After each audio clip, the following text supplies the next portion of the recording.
निवड झालेली आहे। कार्यकर्ता पण या ठिकाणी पाहून गुलाल उधळत आहेत। जोरदार जल्लोष या ठिकाणी ठाकरे गटाकडून साजरा करण्यात येतोय।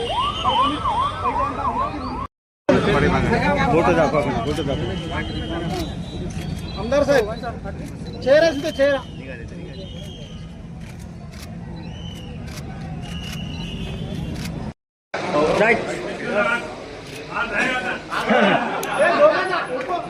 ठिकाणी हा महापौर पद समर्पित करतो। परभणीकरांचं मनापासून स्वागत करतो की परभणीकरांनी न भूतो न भविष्यती पहिली वेळच उद्धव बाळासाहेब ठाकरे शिवसेना पक्षाला भरभरून मदत केली आणि त्याच माध्यमातून आज परभणीचा महापौर उद्धव बाळासाहेब ठाकरे शिवसेनेचा झाला आणि या ठिकाणी उपमहापौर काँग्रेसचा झाला।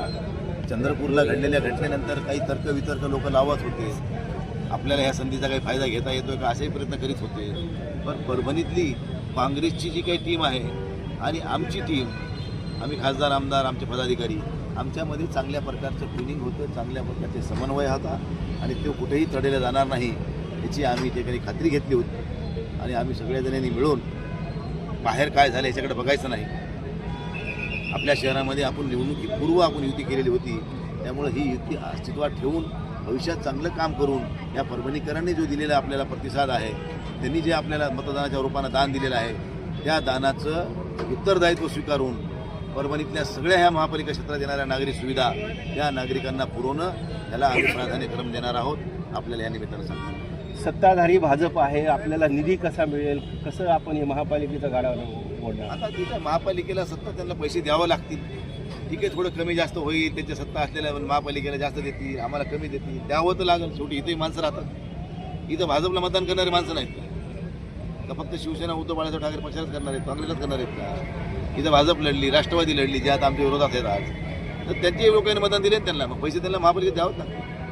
आणि ते आम्ही, आणि बघा शेवटी निवडणुका ह्या, राजकारण हे निवडणुकीपुरतं असते।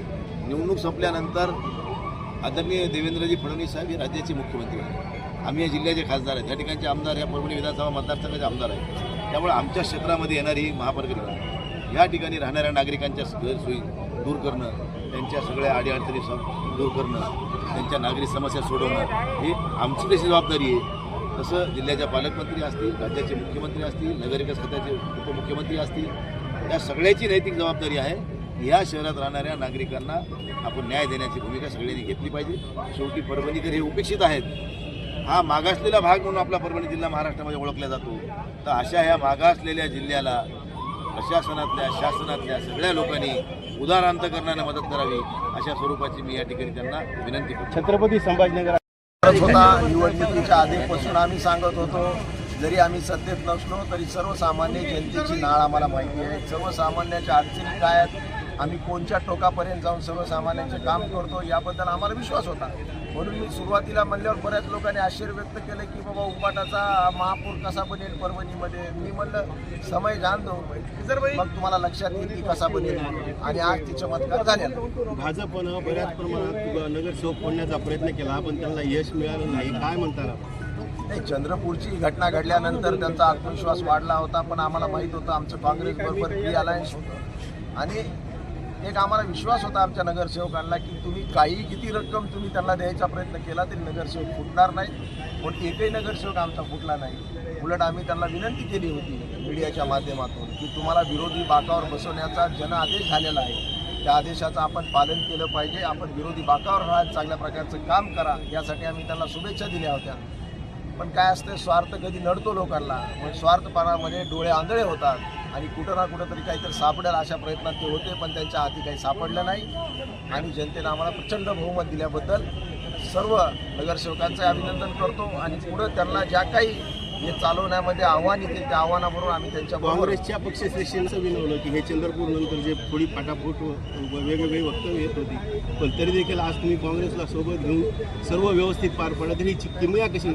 ठीक आहे, त्यांचे राष्ट्रीय नेते आमचे सिद्धार्थ भाऊ इथंच आहेत, आम्ही त्यांच्या माध्यमातून त्यांचे प्रदेशाध्यक्ष सपकाळ साहेबांना बोललो, केंद्रामध्ये त्यांचे केशेन गोपालजी जे ज्यांचे राष्ट्रीय संघटक आहेत त्यांना आम्ही बोललो आणि त्यांचा जे गैरसमज झाला होता आम्ही सांगितलं की चंद्रपूरची घटना ही लोकलची घटना आहे, यामध्ये आमचा काही एक रोल नाही आहे. परभणीमध्ये उलट आता एक वेगळ्या प्रकारचा प्रवाह निर्माण झालेला आहे. ते तुम्ही रोखायचा प्रयत्न करू नका. त्यांनी सुद्धा यशस्वीरित्या मान्य केलं. रात्री 2 वाजेपर्यंत आम्ही फोनवर बोलत होतो आणि काँग्रेस पार्टीने मोठं मन करून आज या निमित्तानं आम्हाला सहकार्य केलं आणि दोघांच्या महाआघाडीनं आज इथं विजय प्राप्त. महापौरपदी तरुण मुस्लिम चेहरा आपण दिला, काय यामागचं गणित आहे आणि काय भावना आहे? मुस्लिम चेहरा आम्ही फक्त सक्षम कोण आहे हे बघण्यात आलं. सक्षम चेहरा आम्ही दिलेला आहे. या परभणी शहरातून जातीवाद नष्ट करून विकासाची गंगा आणण्याच्या संदर्भामध्ये आम्ही प्रयत्न करणार आहोत.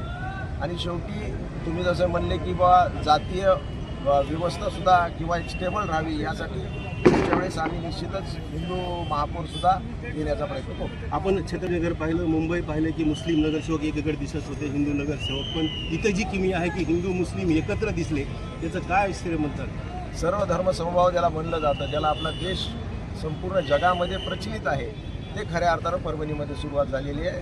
जातीपातीच्या राजकारणापासून आम्ही सुरुवातीपासून कोसो मैल दूर आहेत आणि आज हे सिद्ध केले आम्ही की तुम्ही जर काम करणार असाल तर जातीबद्दल द्वेष निर्माण करून तुम्ही सत्ता प्राप्त करू शकत नाही, तर तुम्ही लोकांचे प्रश्न सोडून सुद्धा सत्ता प्राप्त करू शकता. हे आज परत एकदा सिद्ध झालं. भाजपच्या हिंदू मुस्लिम 100% हा चेकमेट आहे आणि यानंतरच्या काळामध्ये सुद्धा अशाच परभणीचा विकास होईल. सर्व जाती धर्माच्या लोकांना घेऊन जाण्याचा प्रयत्न केला जाईल. आज सुद्धा तुम्ही पाहता 25 नगरसेवकामध्ये आमचे हिंदू नगरसेवक सुद्धा आहेत, मुस्लिम जवळपास 12-13 आहेत, हिंदू जवळपास 10 आहेत, दलित चेहरेसुद्धा आमच्याकडे सक्षम चेहरे आहेत. म्हणून सर्व धर्माच्या युवकांना आणि युवकांची टीम आज आमच्याकडे जमा झालेली आहे. या युवकांच्या टीमला बरोबर घेऊन आम्ही एक वेगळ्या प्रकारचा विचार या समाजाला 100% दिल्याशिवाय राहणार. मला लक्षात आलं पाहिजे की राहुल कोण आहे हा, त्याला स्वप्नात सुद्धा मीच दिसतोय. म्हणून किती वेळेस पराजय व्हायचं आणि काय बोलायचं याला काही मर्यादा राहिलेली नाही. पण आम्ही मर्यादा सोडून वागणारे माणसं नाही, आम्ही मर्यादात बोलणारे लोक आहे आणि भविष्यातही असल्या गोष्टीकडे आम्ही लक्ष देत नाही. आम्ही काम करून दाखवणारे माणसं. कित्येक लोक म्हणले इथं येऊन की आम्ही दत्तक घेतो, मोठे मोठे हेलिकॉप्टर आले, मोठे मोठे नेते आले, पण परभणीच्या जनतेनं आम्हाला विश्वास ठेवलेला आहे आणि कामावर आम्ही विश्वास ठेवतो.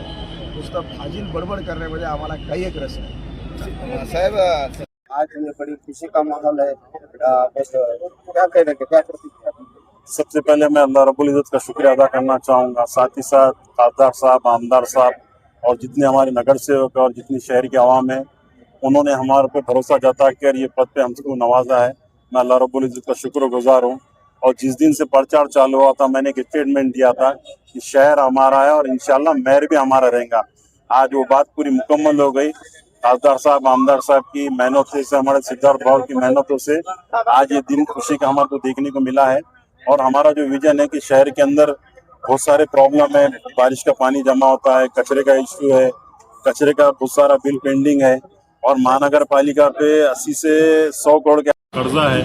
अभी आते हम दुरुस्त कर सके, हम लोग कोशिश जदोजहद करेंगे. और आपके चैनल माध्यम से के तमाम शहरवासियों का मैं शुक्रिया अदा करता हूँ. मैं 3 साल से प्रशासक के पास महापालिका थी.